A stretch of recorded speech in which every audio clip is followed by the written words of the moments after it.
What's up, y'all? Welcome back to another Fish the Moment live stream. We're here on a Thursday, a little bit different from normal. I had to make a schedule change because of the weather we've had here recently. We've had a lot of rain, things like that, and I haven't been able to get out in the lake on my normal filming days, which is a Thursday. And because of that, I decided to go fishing on Tuesday instead. I was out pretty late on the lake getting a Catch 15 video filmed, and so I needed to reschedule the live stream, and we may be doing this a little bit more often going forward, changing the night of the live stream from maybe Tuesday to Wednesday to Thursday based on the weather, because I really want to make sure I get those great YouTube videos for you for the main Fish the Moment YouTube channel. And when I schedule my trips on a specific day of the week, like on a Thursday, it's completely up to the weather of whether or not I can go, because I can't really film in the rain with all my camera gear. So tonight we're here on a Thursday. Hopefully people who are watching back on the YouTube video are not really bothered by that. And also for those who are listening on the podcast apps, welcome as well. We're going to be talking tonight about a really interesting topic that I've been thinking about a lot recently, and that is why Jason Christie is so dominant right now in the 5-fish format of professional bass fishing. He just won a Bassmaster Elite Series event on Lake Chickamauga. He won the Elite Series event last year, and he just won the Bassmaster Classic over on Lake Hartwell. So he is on a tear, and he's won tournaments in the past. He's been a really consistent angler over the years, but there's something I feel like that's changed in Jason's approach to bass fishing, or at least his success. And I want to explain my theories on why he is so successful, and I think it can really help a lot of anglers who fish tournaments, but also who just fish on the weekends, develop a stronger mental side of fishing. This is going to be a very kind of deep topic. We're not going to be talking so much about the specifics of like Jason's techniques, like the way he flips a jig or something like that. It's more about his mindset, his strategy, and his composure under pressure in these high stakes tournaments. It's kind of more towards that competitive edge that he has on the mental side of the game that doesn't get talked about as much. But if you follow other sports, you know, famous examples like Michael Jordan or Kobe Bryant with the Mamba mentality, things like that, having the psychological edge and just that grit to know that I'm going to pull this game out, I'm going to win, I'm going to succeed. And I think that Jason's really developed that, and I'm going to show you some evidence of that over the years using some historical tournament data, and also just kind of from what I've observed watching him fishing on Bassmaster Live over the years. You can actually see his mannerisms and stuff have changed, honestly, even over the past 5 or 6 years during the live coverage. So we're going to get into all that, explain that, and hopefully give you guys some good takeaways that you can use on the lake yourself. So let's jump into it. So someone's saying the volume is low. Let me see if I can bump that up. Let's see, did that help at all? I don't know if that's helping or hurting. I can also move the mic a little bit closer. Hopefully that makes sense. Let me know if the volume is still low for you guys there. Awesome. So we are going to jump into it. Before we do that, though, got to give a shout out to our sponsors. First up, Bridgeford Beef Jerky. Bridgeford is the longest sponsor of the Fish Moment live stream and the podcast. They have amazing beef jerky. If you guys have ever tried it, you know it's the softest, most tender beef jerky on the market. It's a great snack to take to the boat. I always have a bag with me in the boat whenever I go to the lake. It's great when you're just driving around graphing. A lot of times also if I'm live scoping or something and I'm not really making a lot of casts, I'll just throw a few pieces of beef jerky in my pocket and eat them, and it works out really well. They are sold at Walmarts, at Dollar Generals, and also a lot of local gas stations, things like that. So if you guys do want to support a great brand that supports bass fishing and supports content like this, definitely check out Bridgeford Beef Jerky at your local convenience stores and at your local gas stations. Again, huge shout out to Bridgeford for sponsoring the Fish Moment live stream and the Fish Moment podcast every single week. Now, the other sponsor for the live stream, as you guys, the regulars, know, is the Bass Tank. The Bass Tank is the premier bass fishing electronics installation company in the country. They're based out of Tulsa, Oklahoma, and they have some really interesting sales going on. We actually have the sale back on for the EchoMap UHD 93SV Garmin unit. They sold out for a bit there, but they are now back in stock. So if you guys do want to pick up a 9-inch live scope unit and want to finally get into that live scope game, $1,000, you're able to get into it and basically get your Garmin live scope. They can help with the installation. They can help figure out how you want it mounted depending on the species of fish you fish for. Great thing about the Bass Tank is all the guys there are actual fishermen. They fish tournaments. They fish different species, crappie, catfish, bass, anything you need. They have the knowledge to help you get the right equipment installed in your boat.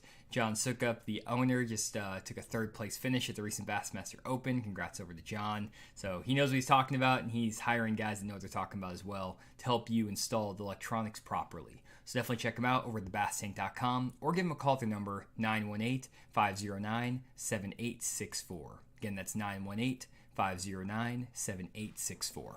Awesome. So let's jump into this whole idea with Jason Christie. So basically, if we go into this recent tournament on Lake Chickamauga, Jason Christie won the event. I'm just pulling up some Bassmaster stuff for you guys who are listening on the podcast.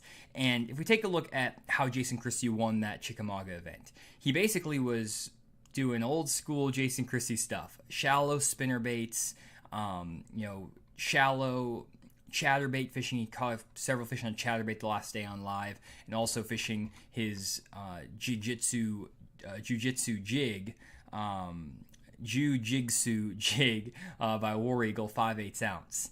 And I'm going to talk a little bit about his approach, his technique, I guess, to fishing through these tournaments, and maybe how he's been able to improve his actual baits and things he's throwing and how he's fishing. But really, I think the thing to pay attention to with Jason Christie is his mentality shift over the years.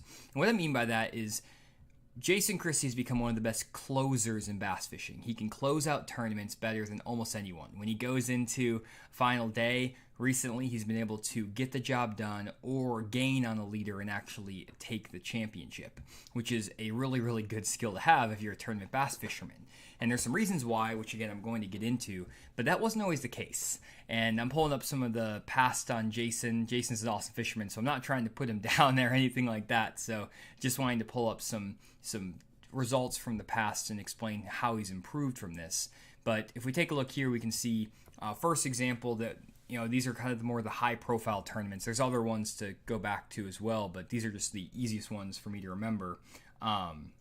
Is the 2016 Bassmaster Classic on Grand Lake. So in this tournament, 2016, Jason Christie went into the final day with the lead, and he wasn't able to hold on to it on the final day. Part of that was Edwin Evers catching like a 29-pound or 28-pound bag on the last day of the tournament, but also Jason didn't really do all that well the last day. I think he only caught like 12 pounds despite catching, close in the upper teens, the low 20s the first 2 days of the event. So he definitely had a drop off in his weight on the final day, which in this situation maybe didn't cost him as bad just because Edwin had an amazing day. But if Edwin had come in with even 21, 22 pounds, he still would have edged out Jason, even with just like kind of a normal bag of fish for grand. The next example is another Bassmaster Classic in 2018 on Lake Hartwell. So if we go to the 2018 Classic on Hartwell, Jason finished third in that event despite leading the first 2 days. He, again, kind of struggled. He didn't even weigh in a limit on the last day, and if he could have just weighed in one more fish to get his limit, he would have won the Bassmaster Classic. So that is a really tough deal right there, and he was actually able to vindicate that by winning on Hartwell, the Classic this year. And he also, again, won the Elite Series event last year and also just won this recent event on Lake Chickamauga. Now, there's a couple of reasons why this potentially could happen. One of them is momentum. Momentum is something in bass fishing gets talked about all the time that a lot of people overlook. And what I mean by momentum is it's basically when you start catching fish and doing well in tournaments, you gain confidence, which then allows you to make better decisions, have more confidence in your decisions, and continue to catch fish and do well in tournaments. You could see this over the years in tournament bass fishing all the time. When Jacob Wheeler goes on a tear, he normally does really well in many tournaments in a row, not just one or two.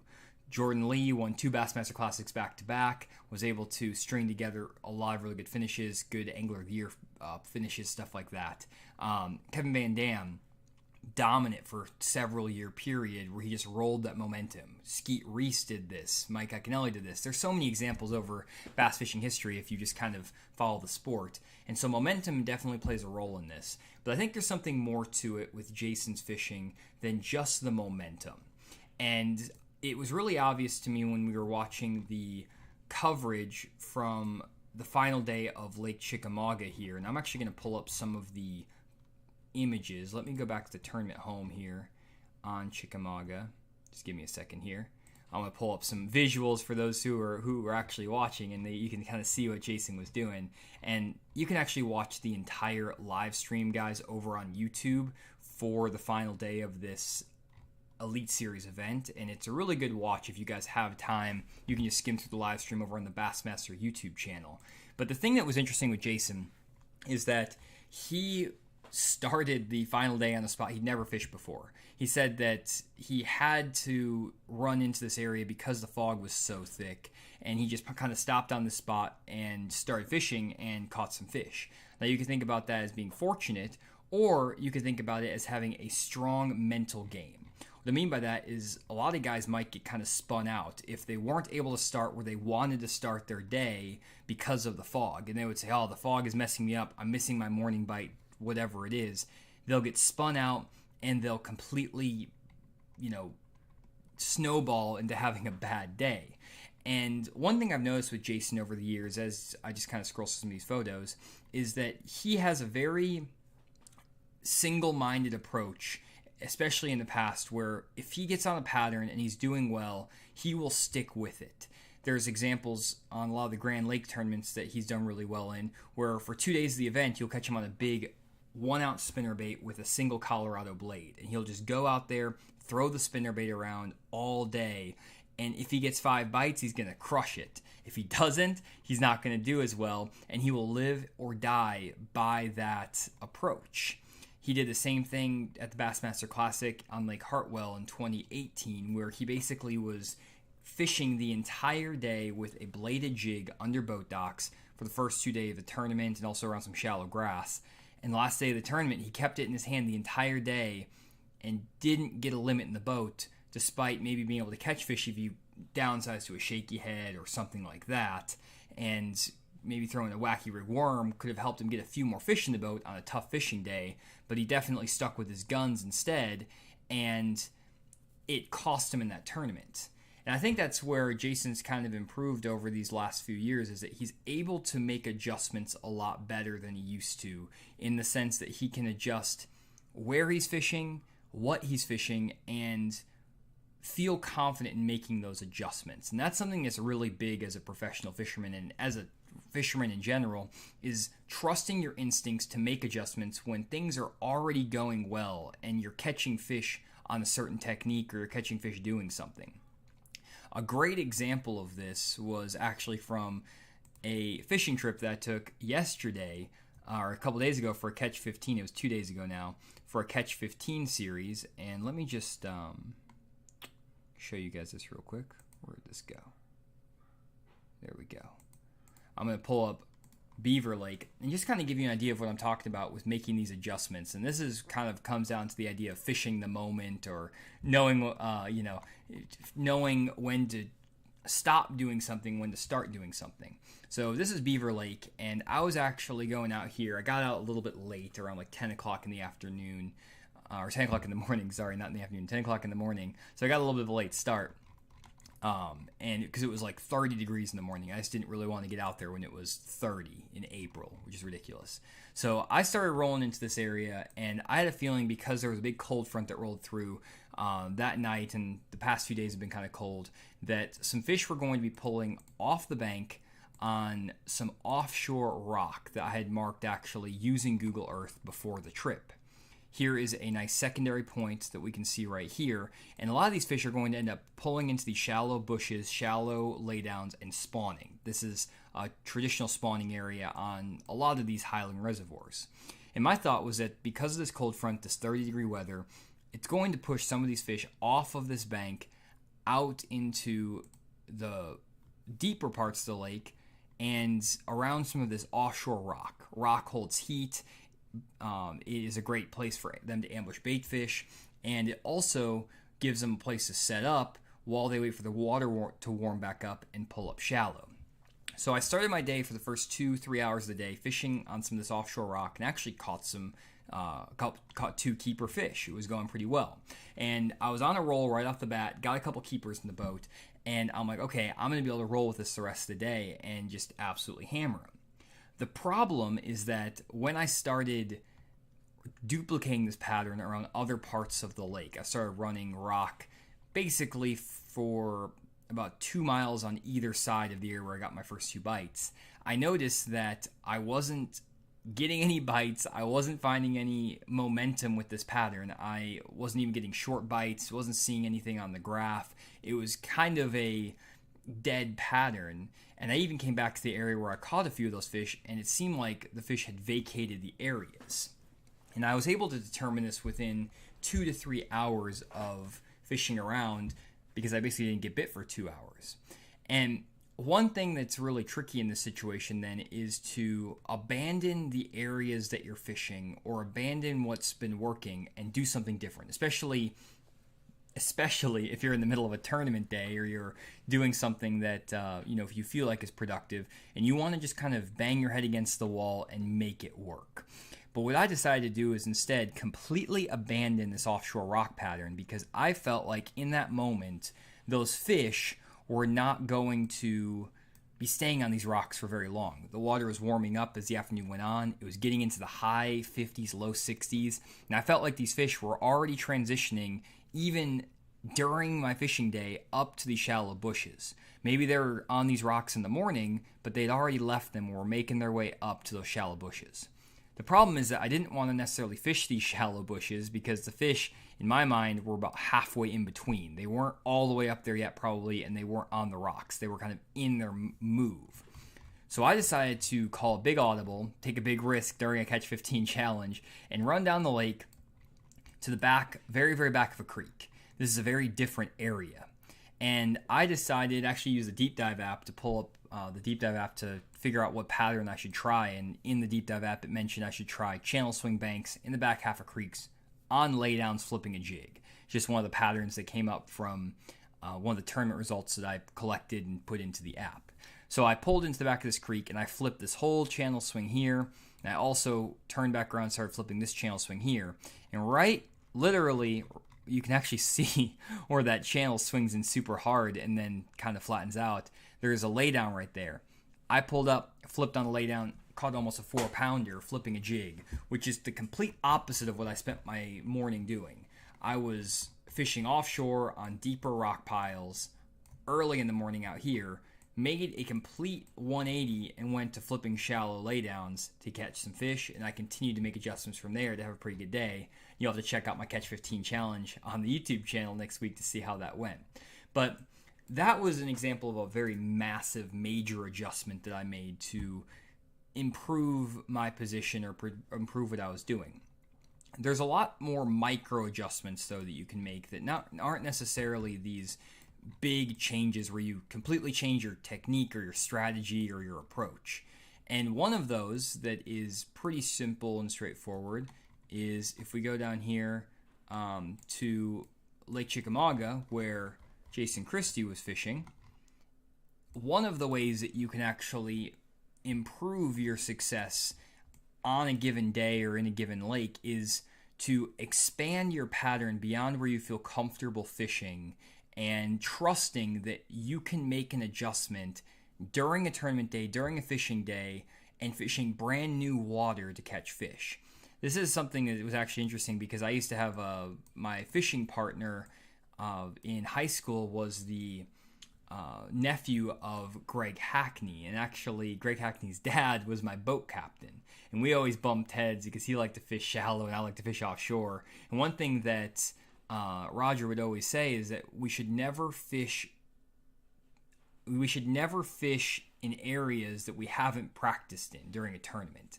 And I loved fishing brand new water during the tournament. I like to run new water, sometimes to my detriment, sometimes it worked out. But I always liked finding like the greener pastures, finding new water. And there was definitely a good balance that I learned from Roger Hackney about the difference between knowing when to stick to an area that you know is producing fish and has fish from practice versus when you should just run brand new water and experiment.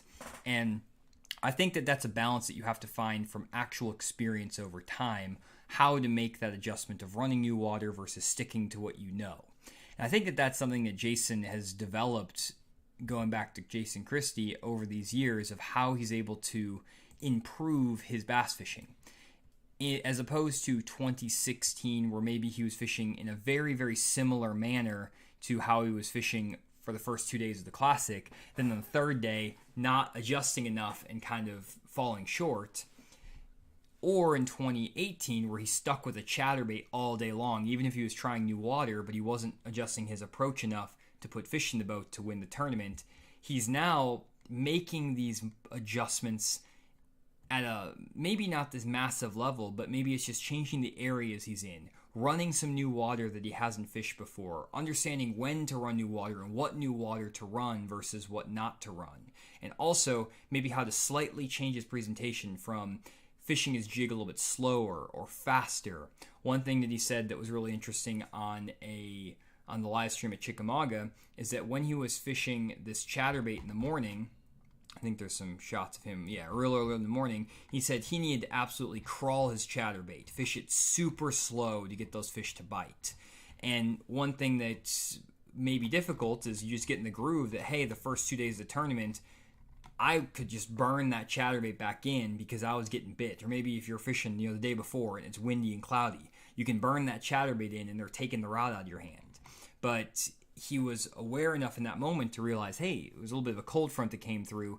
I need to go into the day expecting to make a change to my retrieve, reel that chatterbait slower, work it more methodically, and it resulted in some really good fish. That's not as big of a change as changing area, things like that. He also was fishing in new water, which kind of helped. But those are the little micro adjustments that can take you from being a really good angler to winning these tournaments. And that's the thing I think Jason has perfected. And I can't, obviously put my finger on one thing that Jason does to say, I'm not going to get in here and say, oh, it's because he went from a jig to a half-ounce jig to a 5/8 ounce jig, or he went, for one size down on his Colorado blade. Like, there may be a million things that he does that changes it, and a lot of those are kind of instinctual in fishing. But I think the big thing that Jason has done is he's developed the confidence in his own fishing and in himself to, over a 3 or 4 day event, make changes, even if they're small. But he's also not just making changes because he's forced to. He's intentionally going to the day knowing he's going to have to adapt. And he doesn't make these wide, massive adaptations where, like, one day he's fishing in 2 foot of water that's stained and he's flipping docks, and the next day he's in 30 feet of water, fishing a drop shot. He's doing these small micro adjustments that help him stay with the fish, make those changes, and he's willing to experiment during the day and risk not catching fish. I think that's one of the things that a lot of anglers struggle with, and I know I did when I started fishing tournaments when I was a lot younger.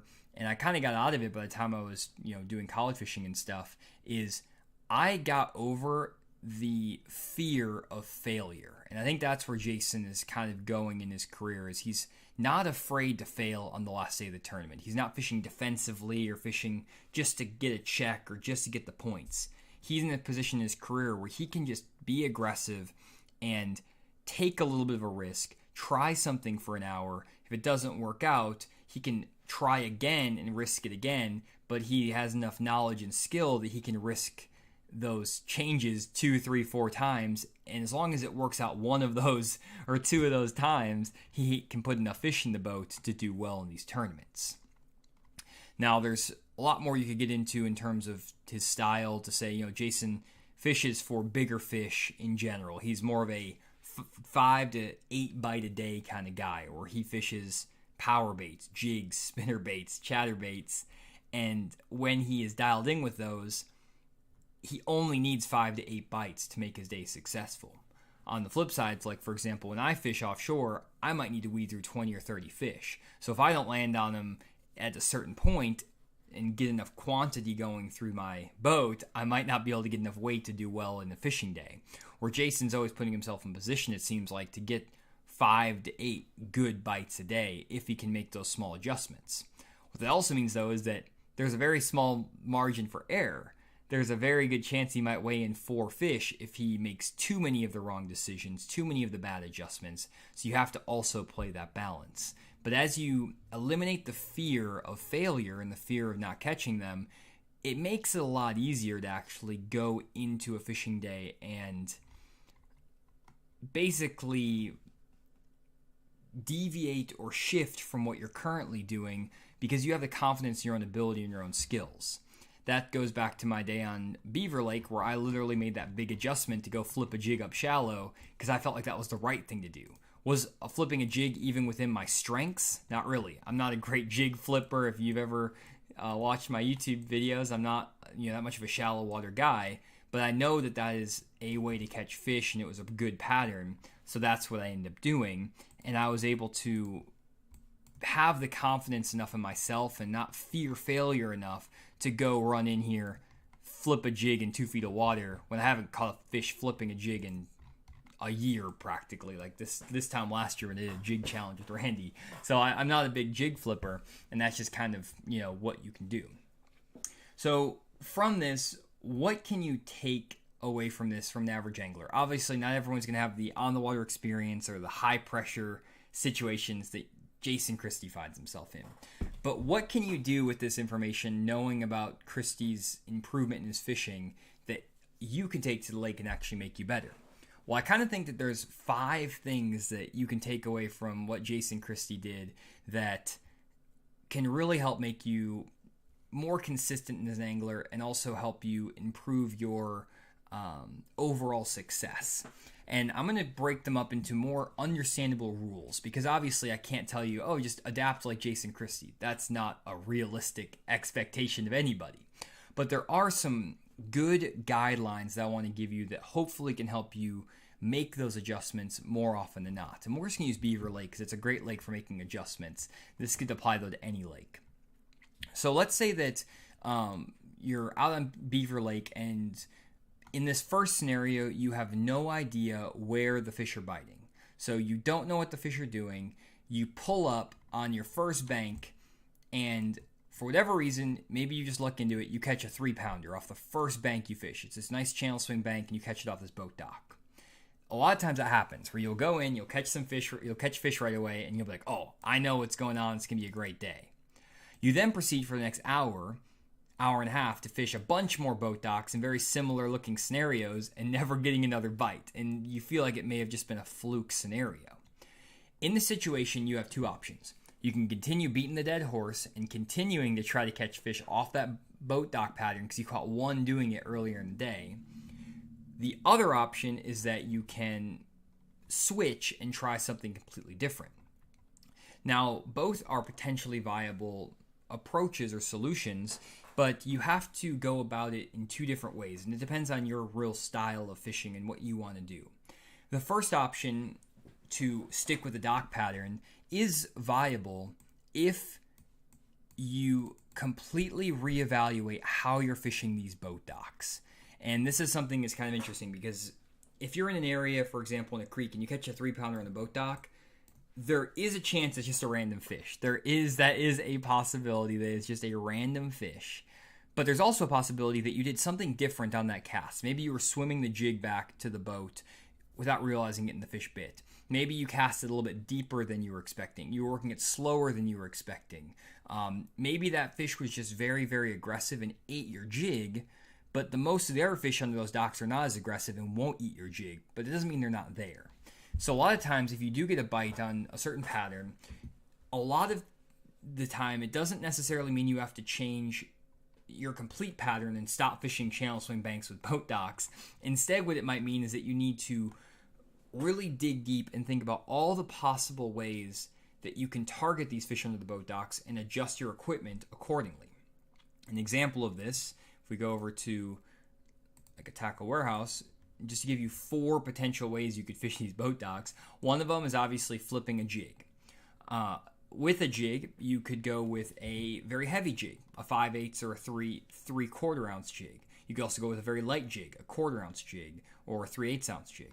This will make a difference in the fall rate of that bait. Sometimes the faster that bait falls by those docks, sometimes the better. Sometimes the slower the jig falls by those docks, the better. And that can generate different bites. Maybe those fish don't want something falling very fast at all, though, and instead they want you to throw something like a Cinco underneath those boat docks and really work it very slow, weightless style. Or maybe they don't want you to move something slow, they want something moving fast, but they want it high in the water column, so instead maybe you could skip a chatterbait under that boat dock. In all 3 scenarios, or all 4 scenarios, you either have the option to fish a heavier or lighter jig, fish a chatterbait that's higher in the water column and moving fast, or fishing a slow-moving bait like a Cinco. And a lot of guys will go an hour and a half fishing, let's say, a jig that's the exact same size and the exact same color down those boat docks, not catch anything, then either give up on the boat dock pattern or just keep grinding until they don't catch any fish and go home.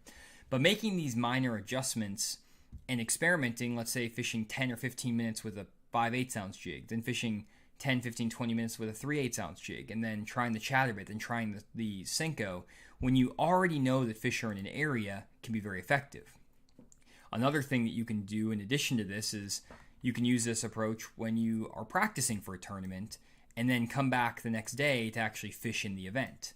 If you're on a lake, for example, like Beaver Lake, and the day before the tournament you roll in here, and again, you catch fish off one of these docks on a jig, and they're biting a jig like crazy. Well, most likely those fish aren't going to completely up and leave this general vicinity during the tournament or during one night or one day. They're probably going to be somewhere around that area, but they're probably positioned differently. One thing that they could do, again, is they could be positioned in different ways under these docks. And you need to fish the Cinco, the chatterbait, stuff like that.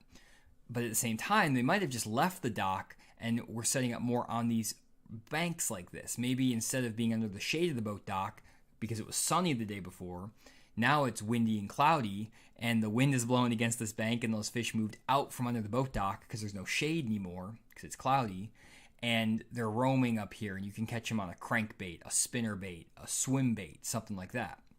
The other option is that maybe they are not under the boat dock, they're out in front of the boat dock, and you can catch them maybe throwing a jerkbait out in front of the boat docks, or maybe they've moved closer to the shoreline than you expected, and instead of catching them underneath the middle part of the boat dock, they can be on the back railing of the boat dock. There's like 7 options right there that these fish could do and they could shift towards, and that's something that is really daunting to kind of think about. If you're not catching fish on a pattern and the fish have changed, you have to experiment with 6, 7, 8 different ways to get those fish to bite to potentially make it work. Now, if you're really dialed in 2-3 days in a row on this pattern, a lot of times you only have to make a small adjustment.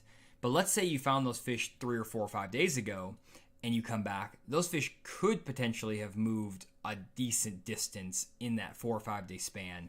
And you have to expand your potential ways of targeting those fish beyond just the boat dock, but also the surrounding area. So this becomes even more challenging. And what I've found is that it's a lot harder to relocate fish than it is to locate fish.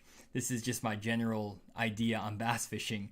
Relocating fish is so much harder than locating that. Than locating them. Relocating them is harder than locating the fish.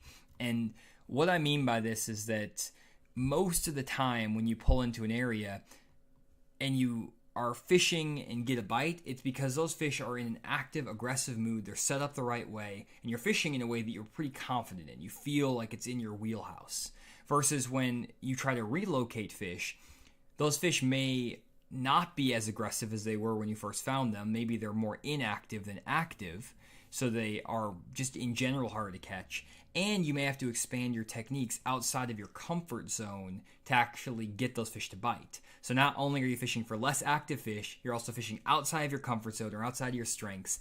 And it could be very, very hard to ever relocate those fish because of those factors.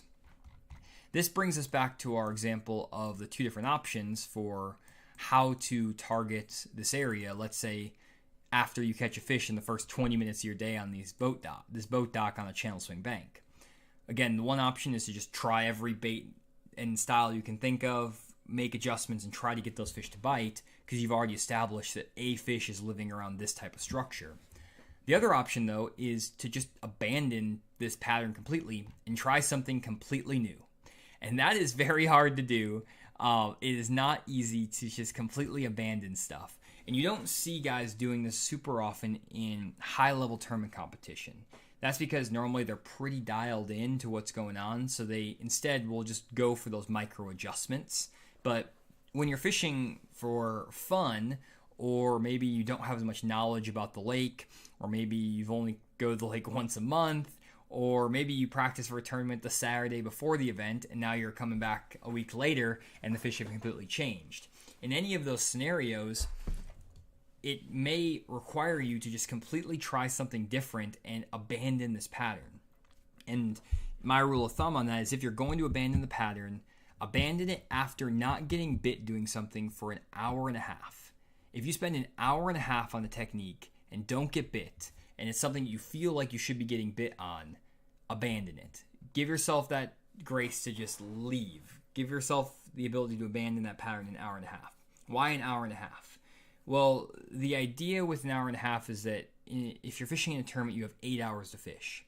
In an 8-hour fishing day, you get 4 hour-and-a-half full windows to figure out what's going on. So worst case scenario, you spend an hour and a half on something, it doesn't work. Then you spend another hour and a half on something and it doesn't work. You spend a third hour and a half on something, it doesn't work. And then in your fourth hour and a half, that's going to be basically 4.5 hours to 6 hours in the day. Hopefully you can find a pattern that works and you'll give yourself enough time in the day to actually execute on that. So, if you think about it from an hour and a half perspective, you have 3 hour-and-a-half windows to fail. If you fail those first 3 hour-and-a-half windows, you're going to be going for the, hour and a half, 3 hours, 4.5 hours in your day. You're only 4.5 hours in. Then, if you're going to have a successful fishing day, normally that fourth hour and a half period, you have to hit that one. Because that's the time between your 4.5 hours in the day into your 6 hours into the day. If you can land even at the 5 hour mark and find some fish, that gives you 3 more hours to actually execute and go use that pattern to catch fish. I don't like to give myself less than 3 hours to try to fill out a limit and get the fish you need. So if you go with the fourth hour and a half period, and now it's 6.5 hours into your day and you only have an hour and a half left, or 6 hours into your day, 6 hours in your day and you only have 2 hours left to figure out what to do, that's a tough spot to be in. That's where you're like, oh crap, hopefully I find an offshore school that's loaded and I can load the boat in 2 hours. And I've done that before. Sometimes you need 5 hour-and-a-half periods and you find them in the last 30 minutes of the day and you catch them. So if you're confident enough in your abilities, sometimes you can make it play out. But in general, I use that hour-and-a-half rule because it gives you 4 solid shots to find a pattern before you kind of have to pull the plug and you're like, oh crap, this is not going well, and you only have 2 hours left in your day. So if you go into a fishing day thinking that way, if this pattern doesn't work for an hour and a half, you can then try 3 different ways of catching fish. And what I would recommend personally from my fishing is to try to get as far away from the area where the fish are biting as possible. So if you're fishing in this area and you felt like you had a pattern developed and they're on these channel swing banks with boat docks, that's going to be in the back of your head and it's going to be influencing your thoughts and it's going to be influencing what you're doing.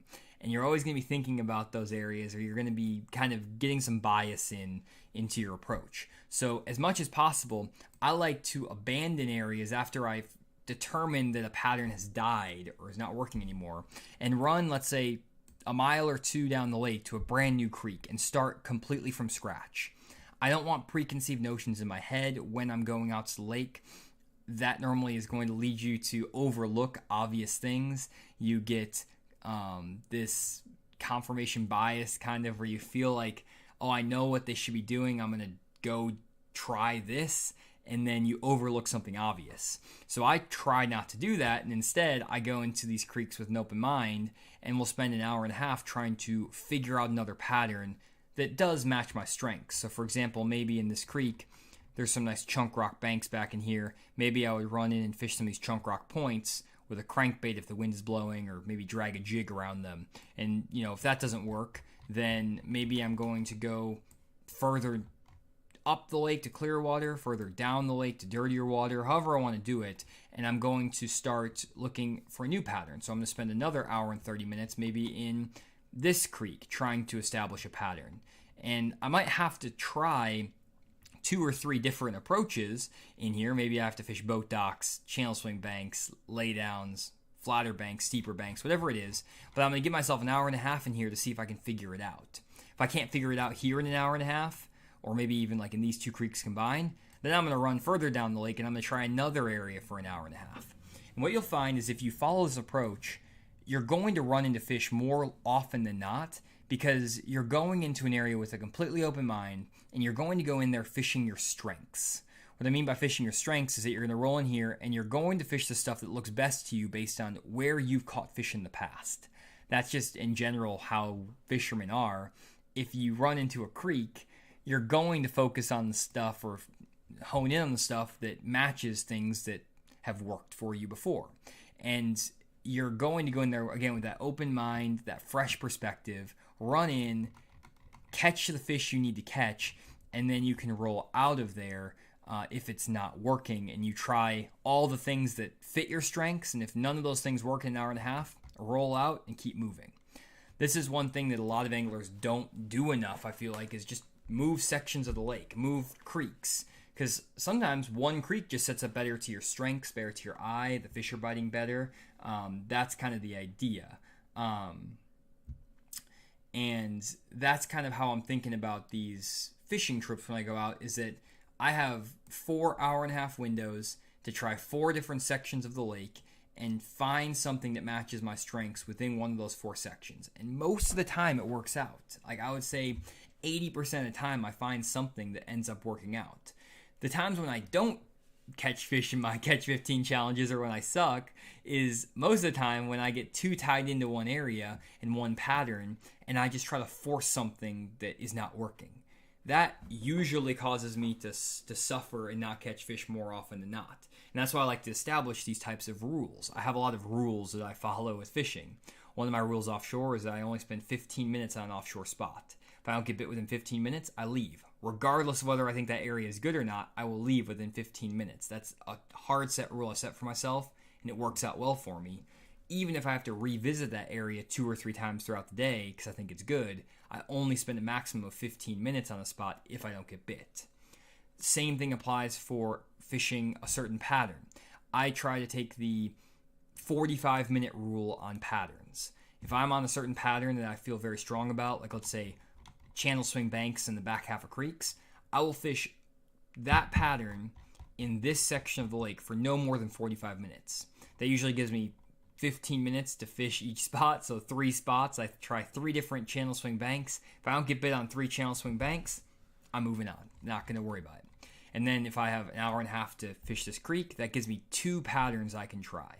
I need to almost have like a graphic. I'm given a lot of numbers, so hopefully this makes sense. In my brain it makes sense. This is how I think about fishing, but it's all kind of probability based and kind of odds based, where 15 minutes per spot, 45 minutes per pattern, hour and 30 minutes per area, and then I move on, and then I repeat that process. 15 minutes per spot, 45 minutes per pattern, hour and a half per area, move on, and continue to do that with a fresh mind and force myself to do that. It works out way more often than it doesn't. And another great example of this is actually from Beaver Lake, from this video. I'm going to spoil the whole video at this point. Is I was running through all this stuff, and for whatever reason, there was like not a lot of wind on most of the lake because we had a straight wind out of the south by the end of the day, and most of the lake is kind of protected from that. But this pocket here was getting just absolutely blasted by the wind. The wind kind of curved through this, and it had a lot of momentum picking up from like this whole chute. Like it picked up from here and it went all the way across and it went right into there, and it was like this massive amount of wind. And so I was hitting this bank and I was like, man, this is a great looking bank, chunk rock. I need to throw a crankbait on it. I hadn't caught a fish on a crankbait. I didn't even have a crankbait tied on. I tied on a crankbait out of my box and ran down this bank really fast. Caught 2 keepers at the very end of the day just because I noticed that this creek in particular had the wind blowing in on it. I would have never known that if I wasn't bouncing areas and bouncing around, and an opportunity opened itself up because I was in the right place at the right time. You're not going to get into the right place at the right time, though, if you're not adjusting your areas and shifting and changing consistently. You're not changing where you're at, and you're stuck in this one creek all day. You would never know that the wind was blowing into this creek because you're just not looking at it. You're so focused here for 6 hours that you don't even realize that the wind is kicking out here, and that creek is loaded. So that's another idea right there. Ryan over here, I need to be talking to you guys over here on the stream. It says, how many spots do you hit offshore a day? Graphing wise, I probably graph. I mean, if I think about spots, like I'll probably graph 60 to 80 spots a day, and then I'll probably fish 30 spots a day. And my goal is to catch fish on 2 of those 30 spots, which is not a great percentage. But if I can catch fish on 2 out of 30 spots, that's 1 of every 15 offshore spots I actually stop on and make a cast on. 1 out of 15. Usually if I can catch 3 to 4 fish per offshore spot, I'm catching 7 to 8 fish. Probability wise, I have a pretty good day. If I only catch fish on 1 of the 30 spots I stop on, well, then that's not nearly as good.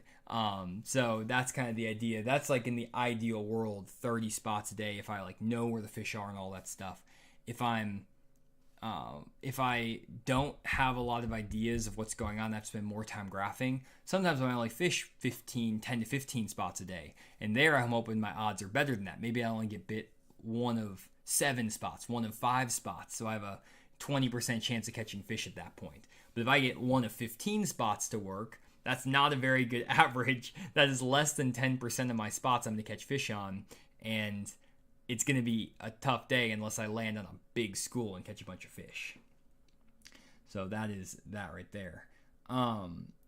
Let's see here. I'm going to kind of roll through some comments because I see some of them over here. And also I need to do, let's see here.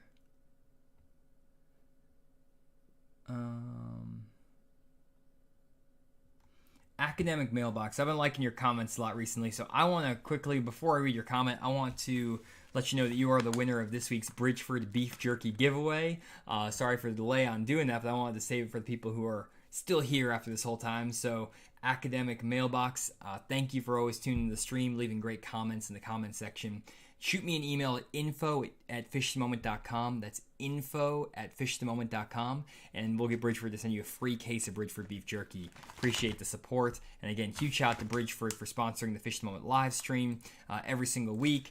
And just for making great snacks for us to take to the lake. If you guys are interested, pick up some Bridgeford beef jerky at local Walmarts, Dollar Generals, or in your gas stations. They're a great brand that supports bass fishing. They make a great product. And they also support us here at Fish the Moment. So definitely check out Bridgeford beef jerky. Okay, so let's go through here. So an angler on the elite such as John Cruz is in a different place in his fishing, winning an event but also struggling to get out of the 50s in tournament placings at the same time.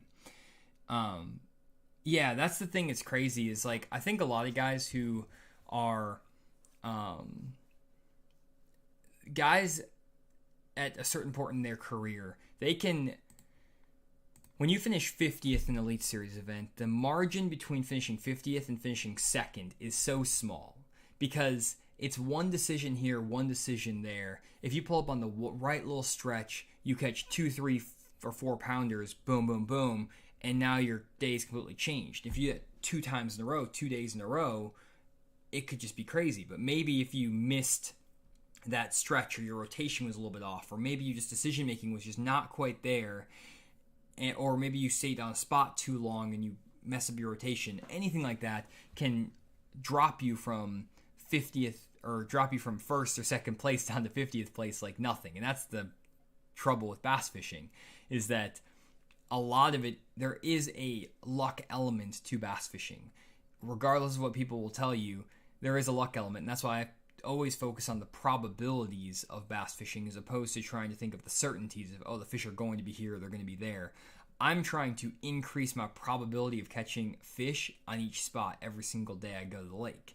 And I'm going to make a video about this, guys, talking about this on my main YouTube channel, hopefully next week or two. That's why I love the deep dive app I'm working on so much, is I feel like it does actually give anglers the ability to improve their probability of catching fish, because it basically gives you information about what should be productive versus what shouldn't be, and allows you to eliminate options. The fewer options you have to explore, the higher probability you have of catching fish, and the better off you're going to be. But there's always probability in there. Even if you're one of the best anglers in the world, there's a chance you just don't land on the right spot, or someone is on your spot right when you want to get there. You hit that 3 or 4 times bad luck in a row or bad timing, and your day goes from great and you're going to be in the top 10 to being terrible. And that's another reason. It's almost like, basically, it's gambling. Bass fishing is as close to gambling as any sport's going to get, because there's so much probability involved and so many other outside factors that you can't control, that it's very interesting, because there's more controlled variables in sports like basketball or in football, way more than there are in fishing. Fishing has so many uncontrolled variables that it almost is closer to luck than anything else, though you can use skill and experience and knowledge and research to close that luck gap to increase your probability of catching fish, but it's still on a scale of some type of probability if you're going to be successful. Let's see here. Ryan says, Johnny, do you have any tips for fishing offshore or on the bank when fishing in 20 plus mile an hour winds? That's how it is for me today, or was for me today. I just normally try not to fish offshore in those conditions. Honestly, my 18-foot boat doesn't handle that well, so I'll either fish shallow in those situations and find a shallow water pattern. Usually if the wind is blowing that hard, there will be some fish that are pushing up shallow and getting aggressive, so that's a good thing. But if you're dead set on fishing offshore, definitely go into a protected area behind an island, something like that. It just limits the amount of areas you can fish, but you can also take advantage of that wind if you can kind of like get behind a point. For example, let me share here. Like, let's say the wind is blowing super hard out of the east here, and it's hitting this island. Well, fishing offshore anywhere in here is going to be really tough with 20 mile an hour winds. But if you can get behind this island, maybe there's a protected pocket where it's not as breezy, and the current is wrapping around this little saddle here and also around this island. And maybe if there's some things, like there actually is like a rock pile, for example, that I caught some fish on in my last video right here, like this rock pile right here, it's going to get some added current flow because the current from the wind is going to wrap around this island and kind of get an eddy backflow. It'll eddy from the wind going like this and then like this, and maybe there's going to be more bait fish or plankton getting pulled into this area or stirred up, and that rock pile could be awesome. But then the next day, if the wind is blowing from this direction, from the north, maybe it's not as good, and you need to find something like maybe this little road thing, or this pond levee thing that's protected from the wind there. So it just kind of depends day to day. So you can either get in the protected areas or you can just go shallow. Those are both options. I know that's not maybe the best answer in the world, but that's what I got for you.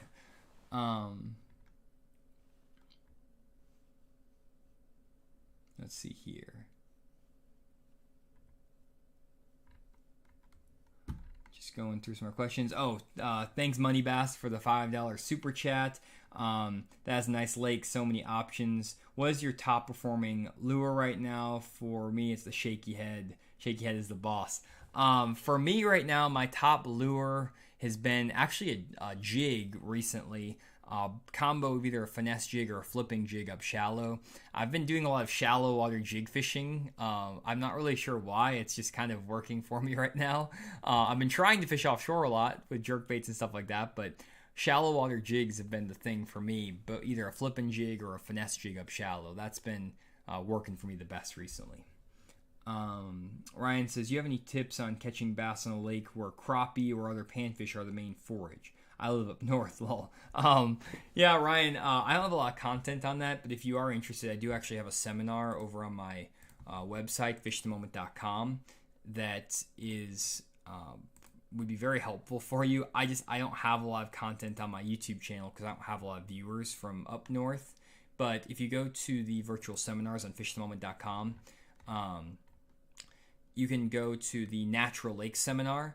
This is bass behavior on natural lakes, and it's on lakes that are focused on perch, or the main forage is perch and panfish. And we talk about how that affects bass behavior, how it's different from shad focused lakes, things like that. Randy and I are both in that seminar. I talk about largemouth. He talks about smallmouth. It's a really good one. It's 3 hours long, and you can buy the recording over at fishthemoment.com. So I would definitely check that out. And then Bass Fishing HQ said, Jonny, did you just say shallow water? Yeah, I've been fishing shallow recently. I don't know what's gotten into me. I just keep going up shallow, and I don't really know why, but I keep catching big fish up shallow. So I just keep trying to catch them offshore, and it doesn't work. So my only option is to go up shallow, and I mean, I'm catching them, so I guess that's not the end of the world. But yeah, that's been interesting, an interesting experiment recently, doing all the shallow water stuff. Let's see here. APO Fishing said, this is late, but what was your opinion on the World's Fishing Fair? I enjoyed it. I was over there for the weekend, or for just a day. Apparently it rained really bad the 2 days I didn't go. That's why I didn't go. And there was like a river flowing through the tents. So hopefully they fix that next year if they're going to do something. But no, it was really cool. It was cool to see all the pros, and pretty cool events. So something I'll recommend if you guys ever want to go to the World's Fishing Fair. Springfield, Missouri. There's the Bass Fishing Hall of Fame there. I think there's like the Archery or Rifle Hall of Fame. I think it's the Firearms Hall of Fame. I'm not a hunter or anything. I don't have time to hunt because I fish. So, but there's some really cool stuff there. It's the headquarters for Bass Pro. So really cool event.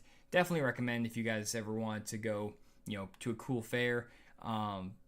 Not as, I would say it's different from like a classic or something like that. The classic is definitely of a different, more glitzy feel to it, I guess, than that. But it is very cool nonetheless. So yeah. Let's see here. Do you use the Blocket Old School jig? No, I can't get any of those. Apparently they only they're selling them faster than they can make them, so I haven't been getting those, but they look really good. So I would love to try some at some point, but I didn't want to steal any from Randy, so that I'm using them for my personal use. I'd rather have you guys have them than me. So I didn't think I was a shallow jig fisherman. I might need them now because I'm doing that. I'll show you the one I throw. It's kind of similar to what Randy's is. It just doesn't have the live rubber, and it doesn't have the weight options that Randy's does.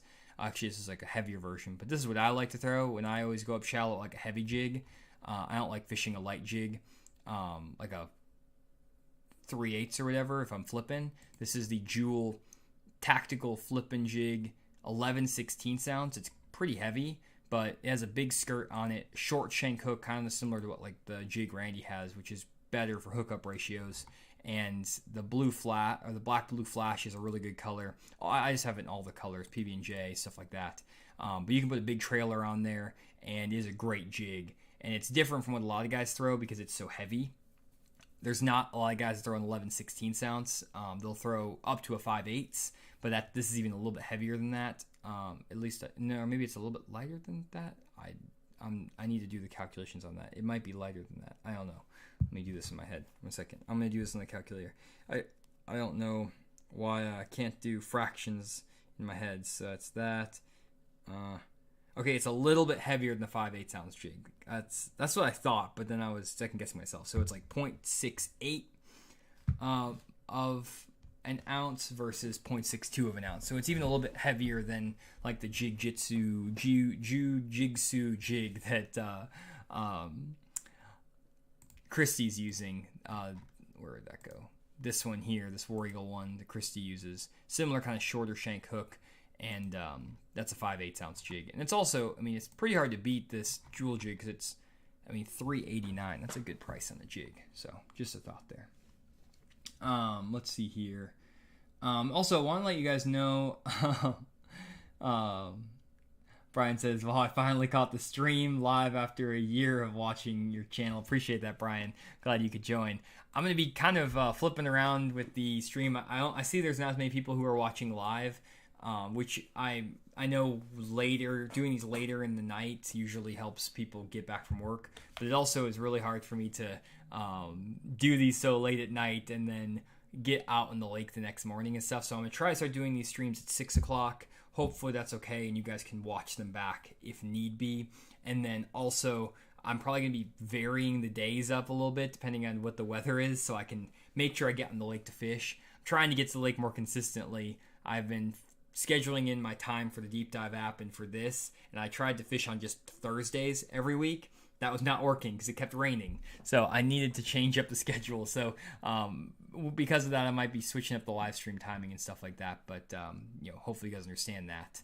And then one other thing too, if you guys somehow hadn't heard of this before, today is I wanted to talk to you. For those who are still here, I would really appreciate if you guys head over to the Deep Dive app.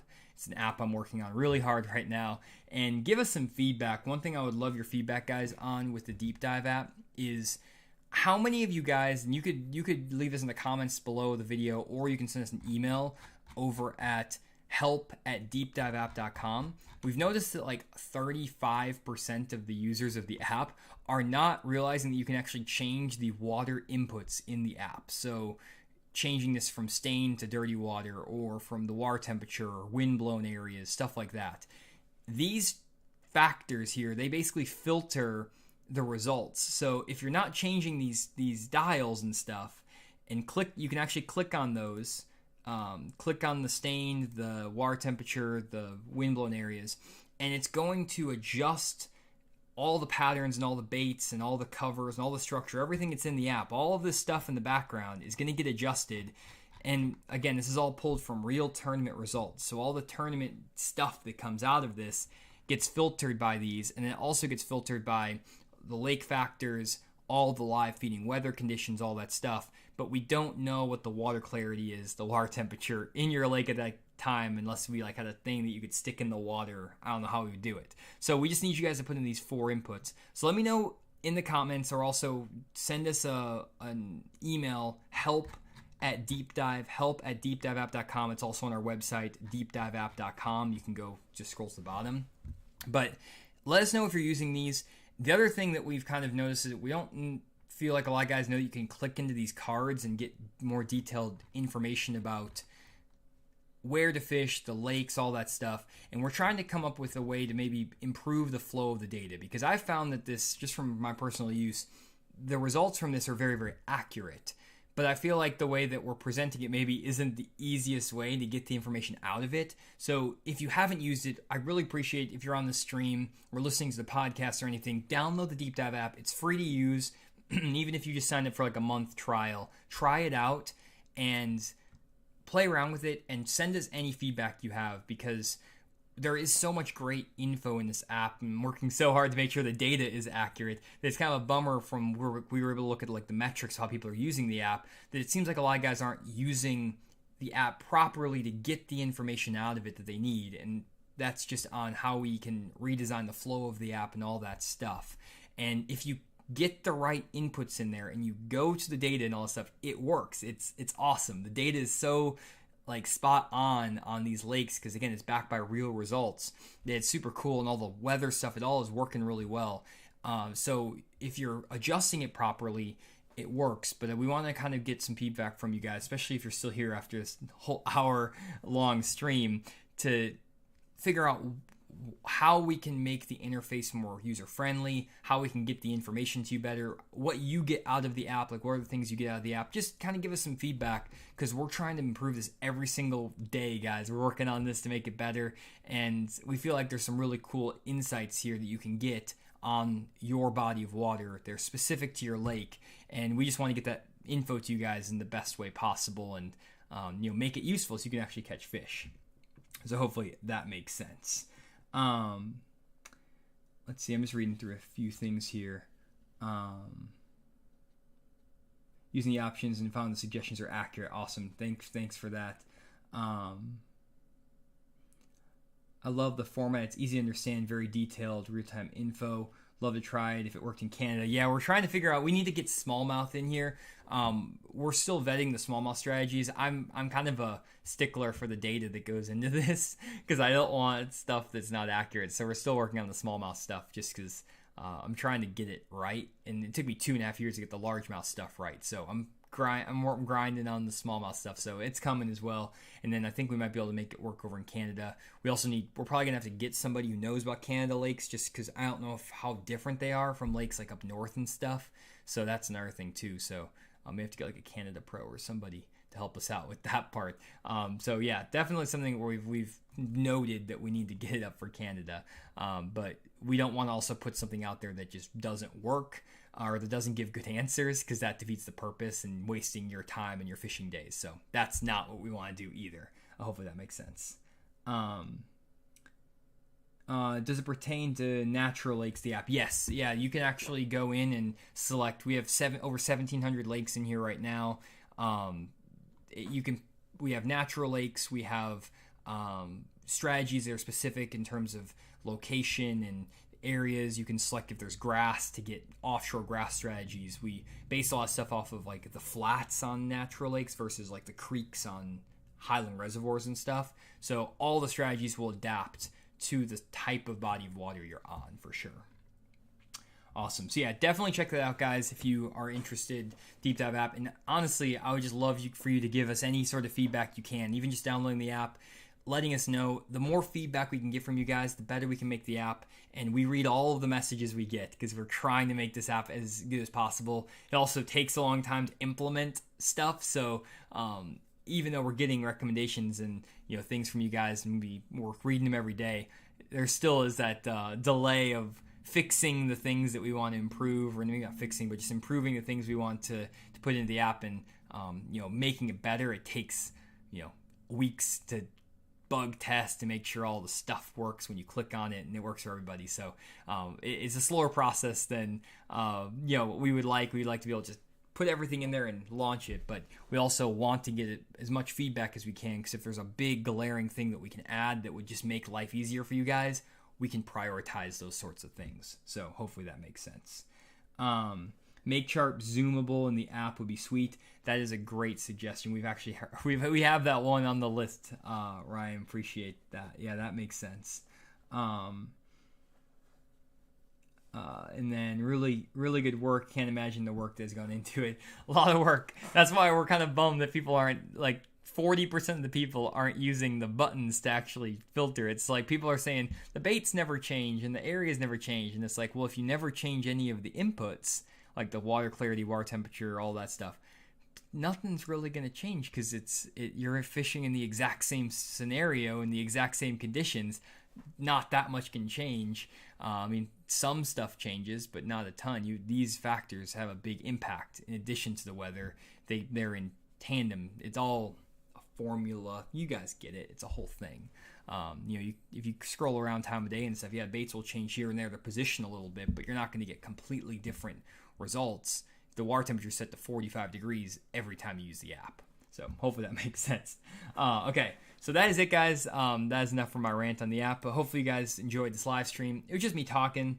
Let me know, too, in the comments if you like this type of content, or let me know in the chat here if this is something you enjoy. And hopefully we're going to be getting a few more cool guests on here in the future. I have a few more people lined up to come onto the live stream, some really awesome guys, tournament guys, other guys that are just good anglers, and we're going to talk about a lot of different stuff, break down some patterns, and share it all here on the Fish Moment live stream and the Fish Moment podcast. So thanks, guys, for checking out this one, and we'll see you guys next week. And we're going to leave the time and date a little bit flexible. It'll be 6 p.m. at some point next week. I apologize for the not being certain on that, but hopefully we can figure out a better schedule here with the weather. And so just bear with me on that one. You can always follow us on our Instagram and Facebook as well, at Fish the Moment, and we're going to start posting some updates on the live stream schedule there because it's going to vary a little bit. So yeah, definitely follow us there, and also follow us in the podcast app and Spotify if you just want to listen to these podcasts or these live streams after the fact, after I post them. And then that way, if you're driving to the lake or whatever, you have an hour worth of fishing content to listen to. So enough with all that. Thanks again, guys, for tuning into the stream. We'll see you guys next week.